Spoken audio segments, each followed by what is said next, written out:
AUB is an academic institution, and Faculty of Agriculture and Food Sciences has all the components, most of the components that are needed for food security.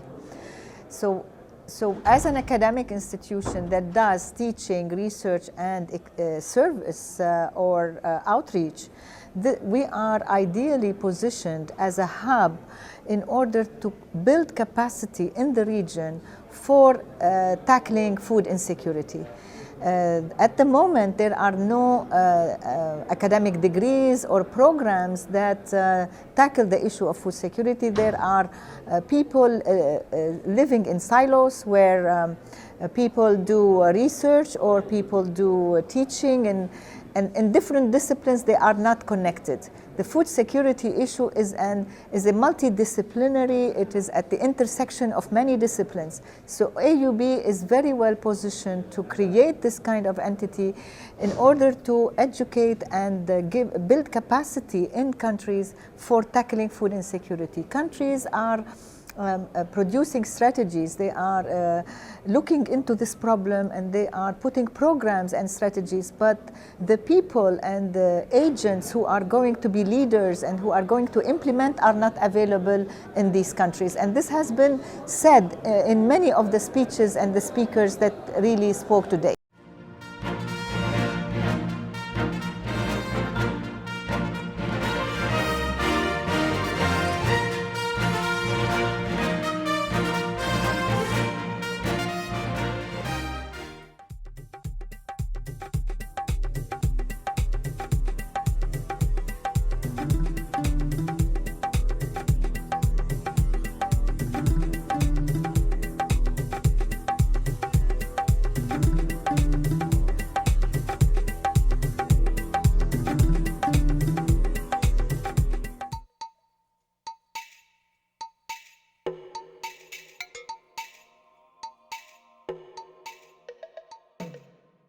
One of the critical roles that we can play as a link between the academic world and the policy world is not just a process of sharing information and translating technical knowledge into policy relevant materials, but also to play a kind of an advocacy role or a monitoring role or a watchdog role, whatever, accountability role, whatever you want to call it, by constantly raising the issues, holding public meetings, publishing, bringing policymakers into the university, finding mechanisms whereby policymakers and researchers can continually interact rather than just episodically once in a while at a conference or a meeting.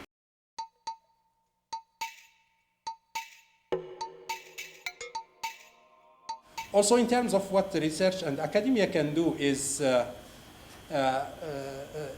education systems need to create a critical mass of new engineers that have a technical perspective, but that are aware also of the public policy components of the problems. And double diploma is a new thing happening in other places in the world. Why not in this region, where our engineers are trained to be good technicians, but also engineers that are aware and acquainted with the minimum knowledge of what policy issues we need to consider when crafting technical solutions to our problem.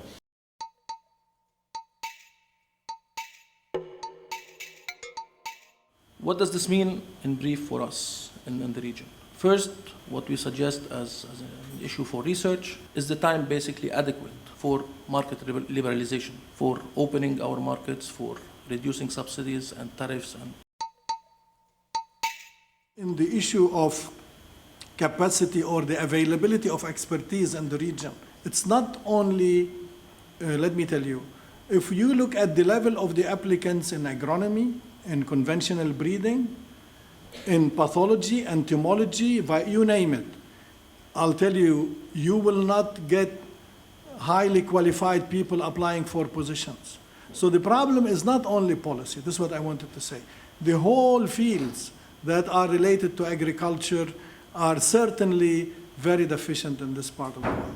There is a quality problem that we have. I wonder if there is a sort of lack of attraction by some institutions in the region to capacities. I mean, if we look only at the capacities in terms of Lebanon and how many capacities are abroad in key leading positions in international institutions, and why aren't they coming back basically to serve in the region? It's possibly because of a political framework or because of financial package or offer. So, but there are leading people in key positions abroad, and they are not willing to serve the region, or they are not allowed to serve the region. I mean, if we look at the food policy setting in our countries, I would ask a different question. How many resource people have been sincerely asked to contribute to food policy setting in our region?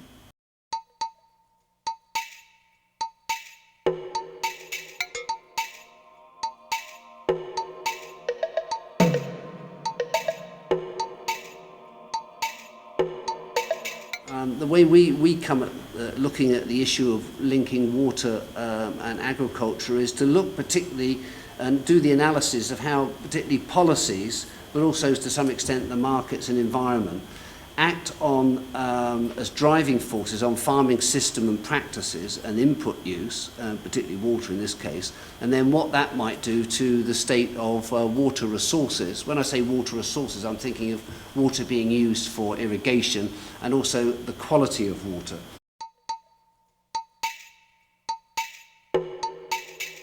So what? We know that research is needed to improve food security. You've all said it. I am saying it. Everybody knows it. However, our problem in the MENA, in the developing world, in the third world, I still would like to use that term, is that we think that research means taking the technology that is developed abroad, bringing it over here and using it. That does not work. It has never worked. We have tried it for the past 100 years. Why do we expect it to work today? So we need to depend on ourselves. We need to start developing our own crop species. We cannot take the crops. We need to adapt our own food technologies to our or food production technologies. These need to be done on the large scale and on small scale. That means we need universities.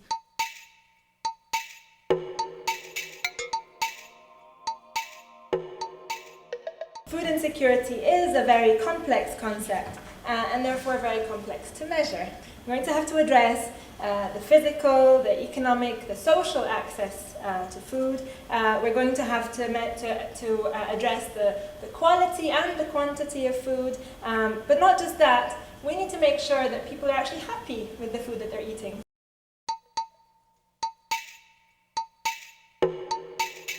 Policymakers in developing countries, they need to understand the link between these two things. First of all, food safety risks and their impact on public health.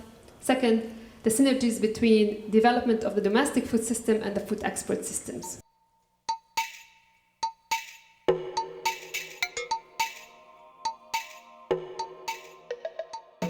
Of course, there are many pathways towards food security and out of the poverty trap. There are really many. One of them is a human resource development, as you can see there.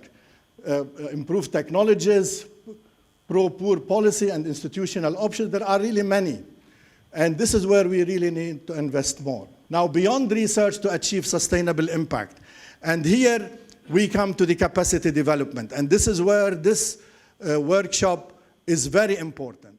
There are many, many partners involved, including colleagues here in the university, colleagues with national programs in particular, as well as regional advanced research institutions, IFAD, FAO, and other UN organizations. We need to link research with development, and this is very, very essential, and this is the biggest bottleneck for the impact of research.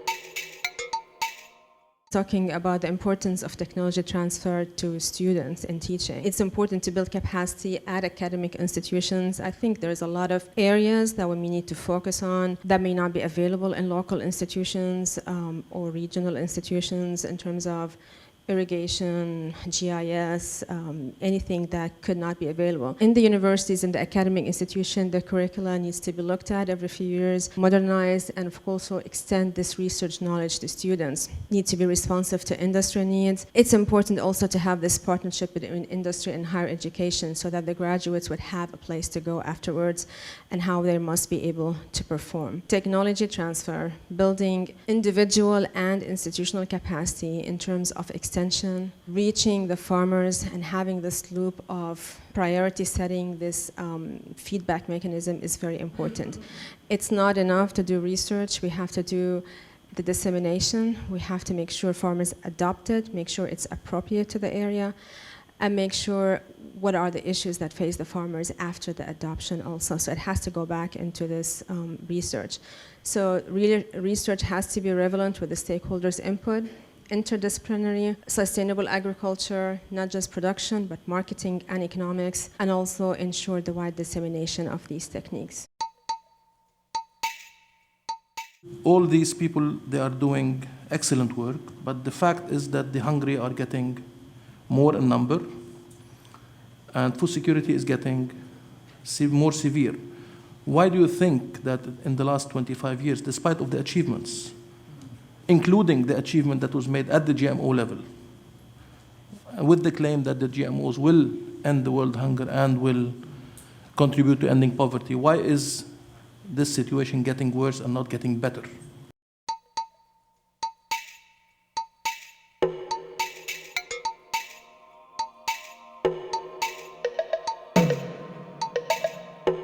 Curricular trends, or curricular issues, I should say. It's the tension between liberal learning and technical education, common core requirements versus student choice and flexibility. We're always wrestling with that in university curriculum committees.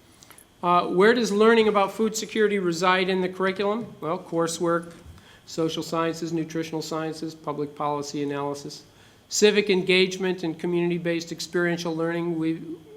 It's undeniable that food insecurity and poverty are inextricably linked. So students need to understand poverty. The way they understand poverty is get into communities and spend significant time there. Case studies and field-based problem solving. Cornell International Institute for Food and Agriculture and Development has a program called SMART, Student Multidisciplinary Action Research Teams. And they go to the field for weeks or months in interdisciplinary research teams and work with local organizations, NGOs, private sector businesses, local government organizations, and so on, to solve problems. That's one way for them to better understand some of the issues, some of the gaps, some of the reality on the ground. Innovations in graduate education. Cornell Food Systems and Poverty Reduction Program, we call it ICARDA, is an interdisciplinary 2-year traineeship, and it's part of a PhD program.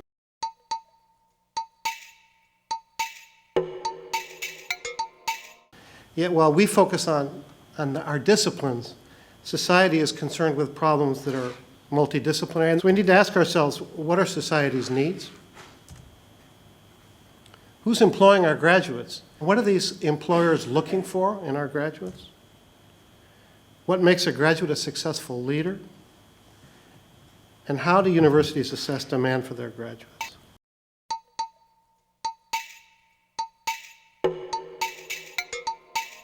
University education in food security in MENA is inadequate. And I attribute this to the complexity of the concept of food security and to its significant social, economic, and political dimensions. So look no further than the nature and the type of the education system, and look no further to explain why AUB does some things that are not done elsewhere, because of the model of education that AUB subscribed to that is not followed in other government-centered, state-centered universities in the region. Food security and sovereignty requires the development of local expertise. And the big question that I want to throw to the panel that comes after me is the following. Once we have established that we absolutely need to get better in food security? Can we give employment to people who graduate from such a program? For us, it's important to build a consortia, to build a network of organizations or institutions. Some of the professional master's degrees that I think do a pretty good job with more generalist development practitioner preparation are not trying to pass themselves off as programs to prepare people with deep technical knowledge. Instead, they're preparing people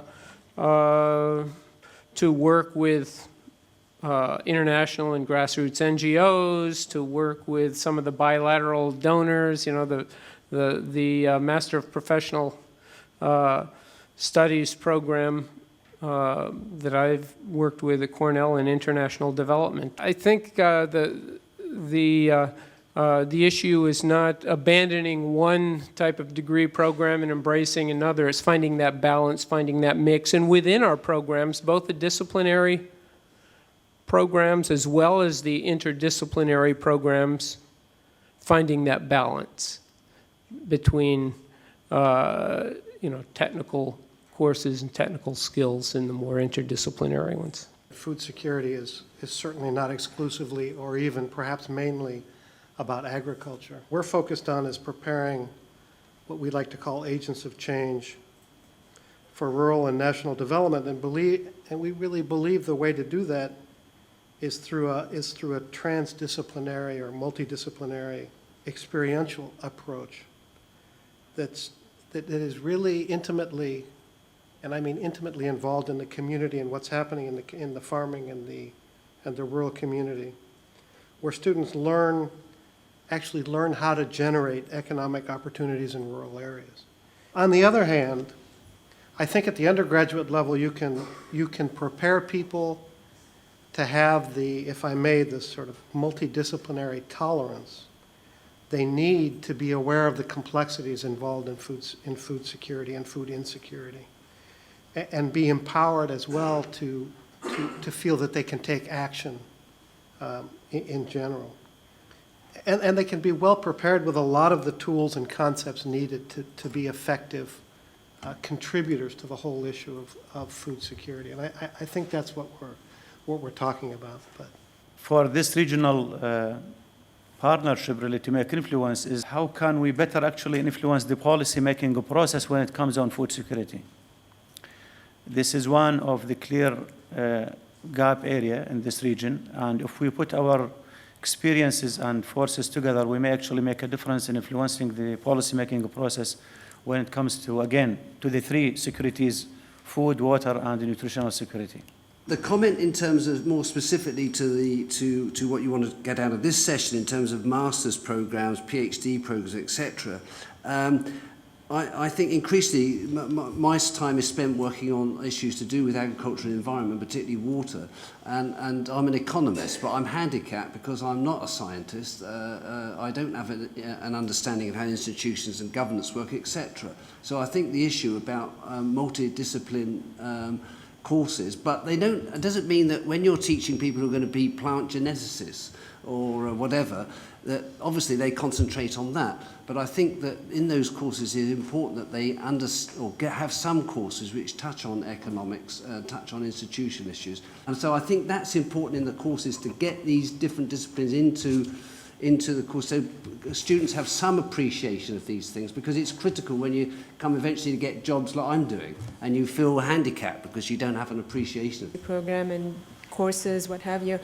I would suggest think about starting small, maybe short courses in certain areas, whether it's, or even a semester-long course, to target specific things and also have people who are interested in this and go train other people. I mean, start this development right away and not wait until you have a full-fledged master's or PhD. So perhaps we should take a different approach and find people who are already employed and who are in the who have the responsibility for making decisions about food security, policy decisions, but also other decisions on the ground, and then offering them an executive degree or course or degree or training in that area.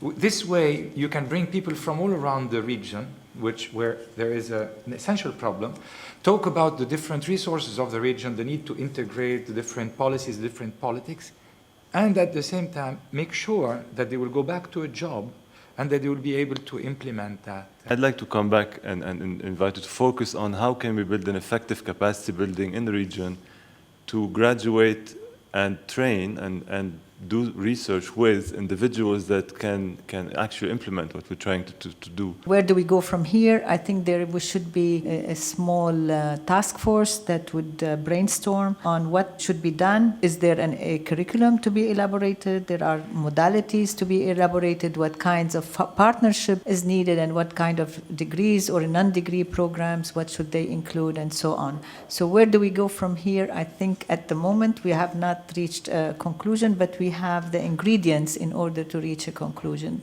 There is definite feeling among the group that food security is not only supply, it is also other things. And this has been brought about by all the panelists, even the only supply aspect on the centers that really take care of supply. Well, since I'm coming from the International Food Policy Research Institute, we are very much involved in applied research, and indeed, as you said, there are challenges. I think one of the major challenges is to communicate the research you develop and translate these to the policymakers in a language they understand. This is a challenge from both sides. The policymakers have to listen to us and take our advice if they wish to. On the other hand, we also have to develop and communicate our research in such a way that's understandable for the policymakers.